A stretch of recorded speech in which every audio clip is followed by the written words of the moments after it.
هنا القاهرة.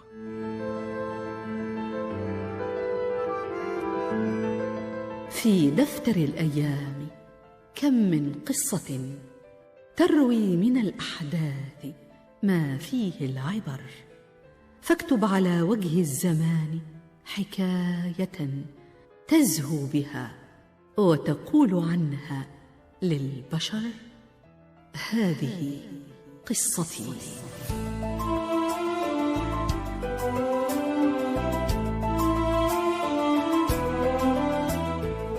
هذه قصتي.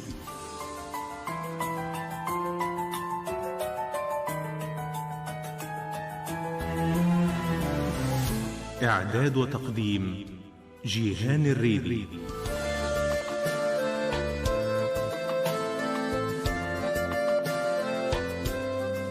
البيارق السوداء، دكتور عادل عبد الرحمن.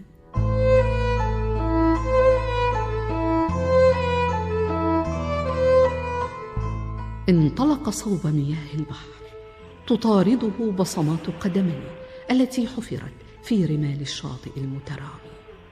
ألقى بصدره الساخن فوق سطح الماء الساكن الممتد عبر الأفق اللانهائي. سرت الرعشة في أنحائه حينما تناثر الماء البارد فوق جسده النحيف. استلقى على ظهره وسط جموع المصطافين، مشرعا ذراعيه المنهكتين من فرط الإجهاد والتعب. تطلع إلى السماء التي اختلط فيها اللون الأزرق الصافي باللونين الأبيض والرمادي الشاحب، وقد تخللت ثناياها خيوط الشمس الذهبية تداعب عينيه فيغمضهما تارة ويحولهما عنها تارة أخرى. حمله سطح الماء الأزرق فراح يلقي بهمومه. لاطفته مياه البحر فاسترخى طافيا فوق سطح الماء. جالت بخاطره ذكريات مضت وأيام مريرة. تذكر عشقه الدفين في تجربة حبه الأولى. كم أحب فتاته الجميلة ذات الوجه المشرق والعينين السوداوين والشعر المنسدل على كتفيها. كانت بالنسبة إليه الماء والهواء، كانت الحاضر والمستقبل. لم يكن يتصور يوما أن يفترقا لتصبح الحقيقة سرابا والأحلام أوهاما. لقد غادر القاهرة بزحامها الخانق متجها صوب عروس المتوسط ليلقي بهمومه في أعماق اليم الواسع ويطرد من عقله أحزان الماضي. ذاق مرارة الفراق، لفه الحزن وغلبه اليأس، واختلطت مشاعره ببعضها البعض. اغرورقت عيناه وعتصر قلبه الألم. داهمته موجة عارمة فاقتلعت جسده النحيل. أطاحت به من أخمص قدميه. تجرع كميات كبيرة من مياه البحر التي تخللت أنفه وعينيه. حاول استيعاب الأمر فهب واقفا مترنحا متمتما بكلمات غير مفهومة. مسح عينيه فبدت كجمرة حمراء. لطمته موجات عاتية متوالية مرة تلو الأخرى. حاول النهوض وراح يقاوم بشدة، يصارع الأمواج المتلاطمة. انساب إلى القاع. لامست قدماه الرمال شديدة النعومة. دفعها بكل ما أوتي من قوة ليصعد مرة أخرى إلى سطح الماء. توالت وتتابعت اللطمات في عنفوان وقسوة. سحبته الرمال الناعمة إلى الداخل. حاول التقاط أنفاسه اللاهثة. ظلت الأمواج تدفعه والرمال تسحبه إلى داخل الماء، مسافات ومسافات. حاول جاهدا التشبث بأي شيء يصادفه، لكنه لم يجد سوى الرمال الناعمة الملساء تسحبه إلى أسفل. قاوم وقاوم متحديا في معركة غير متكافئة بين الإنسان بضعفه والطبيعة بقوة الإرادة الإلهية المطلقة. أحس بالموت يكاد يدركه وينتزع روحه. جال بطرفه فإذا بالسماء ملبدة بالغيوم وبالسواد قد اتشحت. سمع أصوات الرعد تهدر معلنة عن غضب الطبيعة. وجد الفتى المصطافين يهرعون في اتجاه الشاطئ كأسراب من النمل تسعى في طلب النجاة، وكان قد ابتعد كثيرا جدا عن الشاطئ. أحس بيد قوية تلتقطه وسط الأمواج العاتية تقبض على رسغه وتدفعه إلى الشاطئ. أحس وكأن القدر يسوق إليه طوق النجاة. أفلتت يده فانساب إلى أسفل. أحس مرة أخرى باليد القوية تدفع به إلى بر الأمان. لم ير صاحبها.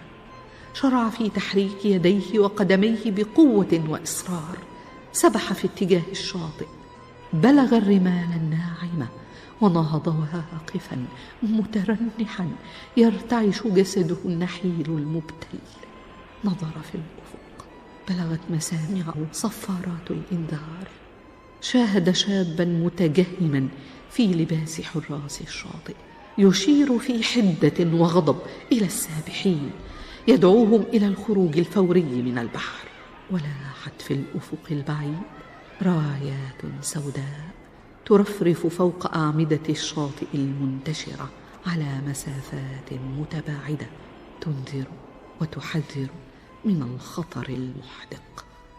لاحت له من بعيد البيارق السوداء.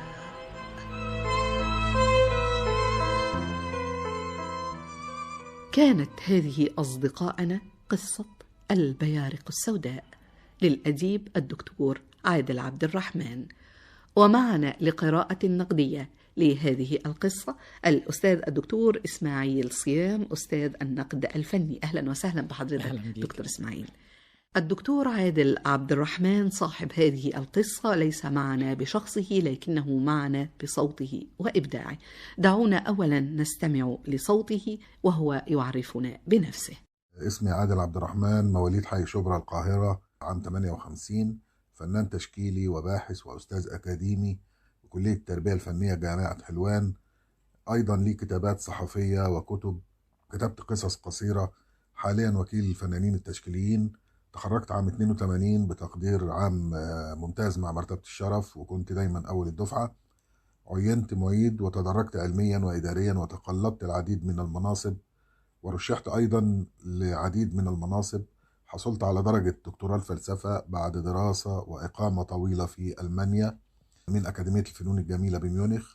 لي عدد من المؤلفات في مجال التخصص، منها التذوق والنقد الفني، فلسفة الجمال والفن، نظريات في الضوء والألوان، المعارض والمتاحف، أس التصميم وغيرهم. لي أيضا عديد من الدراسات البحثية والكتابات النقدية، ولي لوحات وتصميمات في متاحف مصر والعالم. وعلى الرغم أن دراستي في كلية فنية، إلا أن اللغة العربية كانت تدرس بالكلية ضمن المقررات الدراسية. ولحسن الطالع تتلمذت على أيدي أحد أهم رواد النقد الأدبي، ألا وهو الأستاذ الدكتور سيد حامد النساج. درسنا على يديه تطور الأدب المصري والعربي، الرواية والقصة القصيرة والشعر والمقال. من هنا كان اهتمامي وحبي لكتابة المقال وكتابة القصة القصيرة.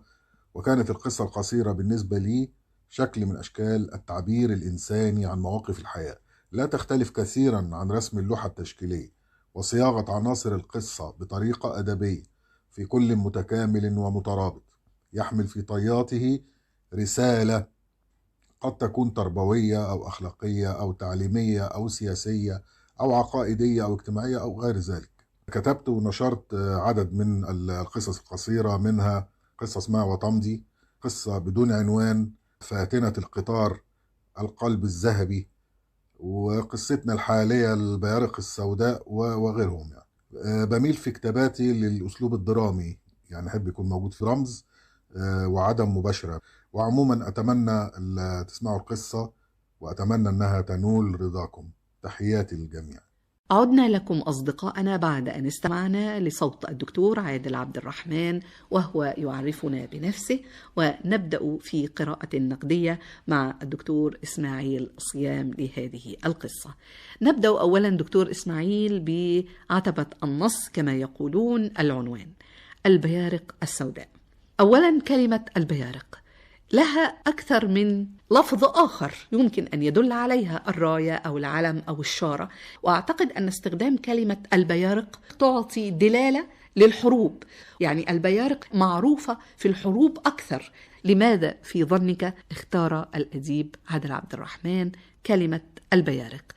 اسمحي لي الأول بس أنا أتحدث عن القصة القصيرة. هي تروي خبر، ومش كل خبر أو عدة أخبار يكون قصة قصيرة، لأن لازم يتوفر فيه خصائص معينة بتؤدي إلى حدث. فإحنا لو بصينا للعنوان، العنوان فيه رمز ودلالات، لأن كلمة البيارق هنا سليمة 100%، لأنه رمز له دلالات لحالة الصراع اللي وقعت فيها الشخصية. في أي قصة قصيرة يجب أن يكون في صراع، هذا هو الصراع الذي أنشأه عادل عبد الرحمن. وزي ما أنا قلت هناك دلالات ورمز استطاع بها أنه يضع هذا المعنى. كان ممكن يقول راية السوداء وكانت تبقى منطقية، ولكن هو يدرك معنى كلمة الدال والمدلول والدلالة، وخاصة أن الدكتور عادل عبد الرحمن له فكر مختلف، بحيث أنه هو في النهاية صبغ عليه اسلوبه الحقيقي داخل القصه، لانها اعتمدت فقط على الرمز واكتشاف الدلالات. زي ما حضرتك تفضلتي بقولتي المعارك فربطها بالبيارق. فالمعارك ما هو كان في معركه الموت بيحاول ينقذ نفسه، وما المعارك هي علاقه بين فردين للموت، صراع. أعتقد أن الدكتور عادل عبد الرحمن استطاع أن يلفت انتباهنا إلى هذا الربط بين اللون الأسود في الرايات التي توضع على البحر وبين التعرض للموت. هل بدا هذا الربط واضحا في القصة؟ بالطبع. الدكتور عادل عبد الرحمن ليه لوحة اسمها عرس الشهيد، استخدم فيها هذا المعنى اللي انت سردتيه بالنص، ان اللون الاسود هو لون الألم والحزن والصراع. وإذا اتكلمنا عن الألوان، فاللون الاسود معروف انه هو حالة الحزن التي تنتابه الإنسان لموقف ما. لما بترفع الراية السوداء على البلاج بيعني أن هناك أمواج عاتية وممنوع السباحة، لأن هناك في النهاية زي ما سرت في القصة الغرق، ويبدأ الصراع للنجاة. فاللون الأسود هو لون الحزن الذي يتناسل تحت جلودنا حينما نشعر بالموت. وكلمة السوداء كلون فيه دلالات تؤدي إلى صراعات، فصراع الطبيعة، صراع المية، صراع الغرق، صراع النجاة، كل 4 أشياء تؤدي إلى معنى رمز يقصده الأستاذ الدكتور عادل عبد الرحمن داخل إطار قصته. الدكتور عادل عبد الرحمن هو فنان تشكيلي، وقد بدا ذلك واضحا من استخداماته للألوان ولوصف جو القصة، فهو رسمها كأنه يرسم لوحة. هل بالفعل تأثر الدكتور عادل عبد الرحمن في كتابته للقصة بتخصصه الأساسي الفن التشكيلي؟ بالطبع هو تأثر تماما، لأنه حتى لما وصف السماء باللون الأزرق وبدأ يقول درجات اللون وبدأ يتكلم عن الرملة والصفراء ونعمتها، فهو بيربط ما بين اللون بارد ولون ساخن، فهو إحساسه باللون فرض نفسه على القصة اللي بيكتبها. هي دي الجزئية المهمة جدا في عادل عبد الرحمن، انه استغل فكره ورؤيته كفنان تشكيلي في انه يعمل علاقات لونية داخل القصة، بحيث ان المتلقي بيكون عايش في القصة، مش بس بيقراها او بيستمتع بقراءتها، لا ده عايش جوه القصة بطريقة الوصف السردي للألوان التي تحدث عنها الدكتور عادل عبد الرحمن كفنان تشكيلي. الدكتور إسماعيل صيام، نتوقف أمام الأسلوب الأدبي الذي كتبت به هذه القصة. هل يتناسب هذا الأسلوب مع طبيعة شخصية الدكتور عادل عبد الرحمن كفنان تشكيلي أولا، ومع مضمون القصة ثانيا؟ هو الدكتور عبد الرحمن معروف في الوسط انه خطوطه رشيقه جدا وانيقه جدا، ما فيهاش خطوط حاده، والوانه تصل الى مرحله الرومانسيه احيانا في معظم شغله. القصه القصيره هنا مختلفه، هنا اوجد نوع من الصراع، اختلف عن شخصيته. فالنهارده هو انسلخ في الجزئية دي الأخيرة بتاعت الصراع، وكان حاد جدا عكس الوصف السردي للخبر في بداية القصة القصيرة. نعم. السرد في هذه القصة يأتي مدعما لتلك المشاعر في كل لحظة من لحظات الغرق، لحظة الإحساس بالخطر مع بداية التعرض لصدمات الأمواج العاتية، ثم لحظات الغرق الحقيقية، ثم التعرض للموت مباشرة. هل استطاع الأديب الدكتور عادل عبد الرحمن من خلال سرده لهذه الأحداث أن يصل بالقارئ أو المستمع في حالتنا هذه إلى ذلك الإحساس الشديد بالخطر في لحظات الغرق؟ هو الجزء ده من خصائص القصة القصيرة في الكلمة الأثر الكلي.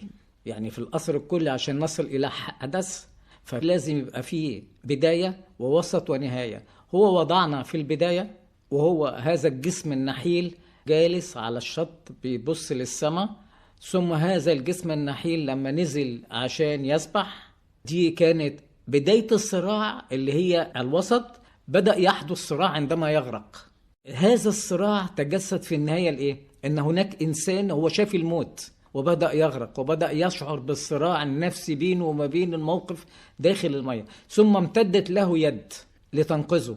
هي دي النهاية، هو دي لحظة التنوير اللي هي لحظة التنوير المنطقية لحالة الغرق. أما الإحساس الداخلي للإنسان وهو يغرق فلا، مشاعره ما بتكونش ظاهرة غير لما بيطلع من الغرق. أثناء الغرق فهو بيشعر بحالة إحباط كامل، بيستسلم لحالة الموت إلا إذا كان بيحاول أنه ينقذ نفسه. لكن هنا في شخصية تانية وضعها الدكتور عادل، وأنها شخصية ضمنية لم يسميها بالاسم، بإيده سحبته من المية. هنا وصلنا إلى مرحلة التنوير، مرحلة النهاية المنطقية للحدث.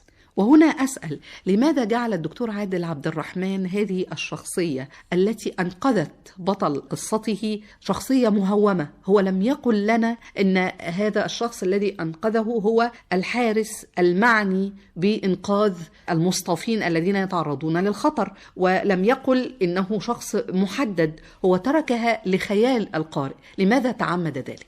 لأن برضو في القصة القصيرة الحدث بيؤدي إلى فاعل ومفعول ومعنى.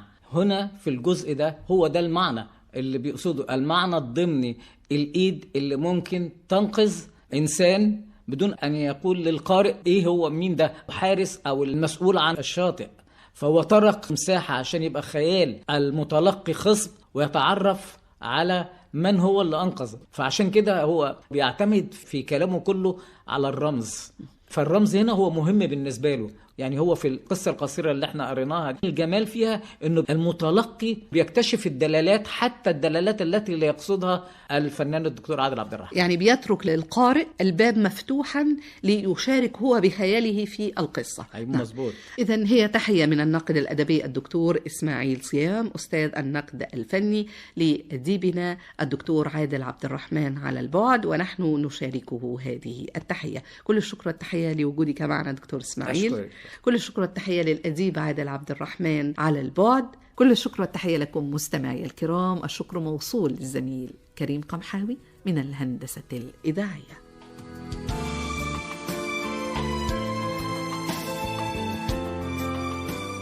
هذه قصتي.